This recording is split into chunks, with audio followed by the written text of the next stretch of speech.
Corona महामारी के बाद भले ही मैदानी क्षेत्रों से लोग पहाड़ी गांवों का रुख करने लगे हों, भले ही वीकेंड पर उत्तराखंड के पहाड़ों में लोगों की भीड़ लग रही हो, लेकिन इसे रिवर्स पलायन अथवा पहाड़ प्रेम समझने की भूल नहीं करनी चाहिए।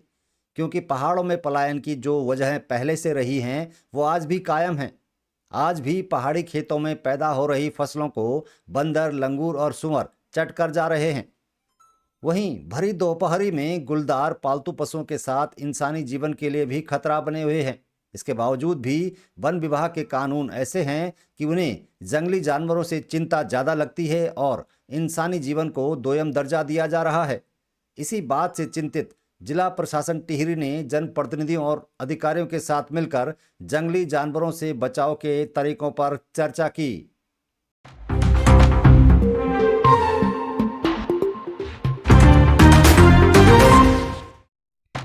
नई टिहरी में विधायक किशोर उपाध्याय एवं डीएम मयूर दीक्षित की उपस्थिति में मानव वन्य जीवन संघर्ष न्यूनीकरण कार्यशाला के अंतर्गत जन संवाद कार्यक्रम में उपस्थित जनप्रतिनिधियों ने अपने अपने क्षेत्रों में गुलदार, सुअर, बंदरों, भालू, सांप, ततैया आदि कई प्रकार के जंगली जानवरों, कीड़े मकोड़ों से मानव एवं कृषि को हो रही क्षति की बात रखी।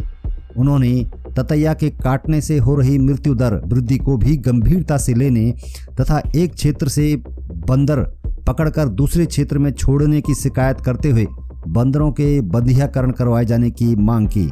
इसके साथ ही लावारिस पशुओं से हो रहे नुकसान की भरपाई और मानव सुरक्षा की मांग की। इस मौके पर वन अग्नि से संबंधित विषय पर भी चर्चा की गई। जनप्रतिनिधियों की मांग और शिकायत सुनने के बाद डीएम टिहरी ने कहा कि किसी भी घटना में मानव की सुरक्षा प्राथमिकता होनी चाहिए। उन्होंने कहा कि जंगली जानवरों से सुरक्षा के लिए जिला योजना से कराए जा रहे कार्यों के अलावा अन्य मदों में भी सुरक्षा कार्य किए जा सकते हैं। जिला योजना से इस वर्ष 10 करोड़ की धनराशि केवल घेरबाड़ के लिए स्वीकृत की गई है, किंतु उसमें सभी जगह घेरबाड़ नहीं हो सकती है। उन्होंने सभी जनप्रतिनिधियों से अपील की कि जिन कार्यों को कराने का निर्णय पंचायत स्तर पर लिया जाता है उसमें संशोधन कर सुरक्षात्मक कार्य को पहल किया जाए तो बेहतर परिणाम सामने आएंगे। इसके लिए जो भी सहयोग की अपेक्षा की जाएगी उसके लिए जिला प्रशासन हर संभव मदद करेगा।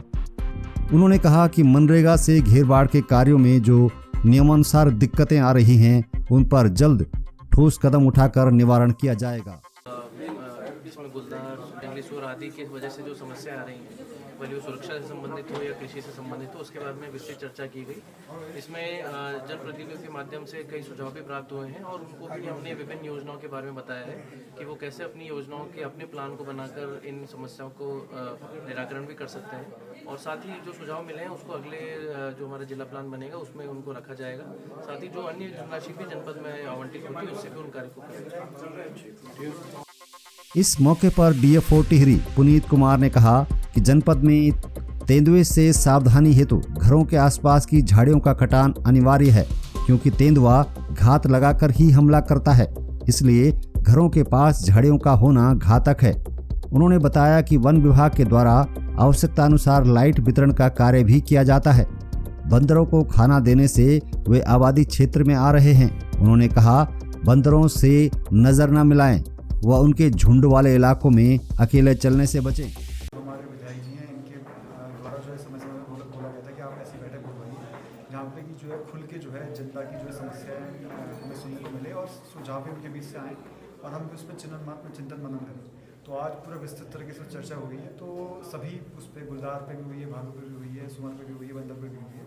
तो सभी को जो है एक तरह से सेंसिटाइजेशन का काम भी कर रहे हैं, जो ग्राम प्रधानों को जो है बताया गया कि उनकी जिम्मेदारी भी है। तो इस पर जो भी मुद्दों पर जो भी चर्चा हुई है उस सभी को जो है पेपर पे उतारा जाएगा और सभी जो विभाग हैं उनको भी भेजा जाएगा और इसकी जो प्रगति जो है उसको भी देखा जाएगा कि हम अपने स्तर से क्या कर रहे हैं। जैसा कि डीएम साहब ने बोला था कि भाई आप जो है घेरबाड़ के लिए जो है विभिन्न मदों में पैसा आता है और आप रख सकते हैं। तो उसमें भी ग्राम प्रधान से जो भी रिप्रेजेंटेटिव हैं उन्होंने अपने गाँव के लिए क्या करा है, सोलनेट के लिए क्या करा है, उस पर भी जो है फॉलोअप करने की आवश्यकता है। और आज जो भी चर्चाएँ हुई हैं उसको हम पेपर पे उतारेंगे और उसको सभी संबंधित विभाग को जो है क्या पत्र भी करेंगे और उस पर जो है विधायक जी के अभी अध्यक्षता में शायद आगे भी जाके जो है इसकी जो प्रगति है उस पर हमने क्या करा है उस पर भी जो है मॉनिटरिंग करेंगे। ठीक हो। इस अवसर पर क्षेत्रीय विधायक ने कहा कि सभी वन्य जीवों के संबंध में जो बातें बताई गई हैं उन्हें अमली जामा पहनाने की जरूरत है। इसमें सभी का सहयोग अपेक्षित है। उन्होंने कहा कि नगर पालिका, जिला पंचायत अपने अपने क्षेत्रों में खाना व कूड़ा फेंकने वालों पर कार्यवाही करे। वन विभाग द्वारा जिन सड़कों पर रोक लगा रखी गई है उन्हें जल्दी ठोस कदम उठाए जाएं। वन विभाग ये भी स्पष्ट कर खबर प्रकाशित करे कि किन किन पौधों को काटने की अनुमति काश्तकारों को वन विभाग से लेनी पड़ती है और किन पेड़ों को काश्तकार स्वयं अपनी मर्जी से काट सकते हैं। इस पर वन विभाग के अधिकारियों ने 17 प्रजाति के पौधों को काटने की अनुमति लेने की बात कही है। निर्देश जो है ये जैसे बंदरों वाला विषय है वो बहुत अच्छा लोगों ने कहा है कि अगर बंदर को हम कुछ खिलाएंगे या उसके साथ इंटरेक्ट करेंगे तो निश्चित रूप से समस्या होगी। तो जैसे बंदरों के बारे में अलग है, जैसे हमारा गुलदार और बाग के बारे में है कि अगर हम थोड़ा गांव की साफ सफाई रखें, वहाँ रोशनी की व्यवस्था रखें तो इस तरह की घटनाएँ नहीं होंगी। और तीसरा जो ये शोरों वाला जो विषय है उसमें हम मनरेगा से लेकर के और भी जो योजनाएं हैं उनको सम्मिलित करके और घेर बाग कर लेंगे तो मेरे ख्याल से शोरों वाली समस्या का भी समाधान हो जाएगा।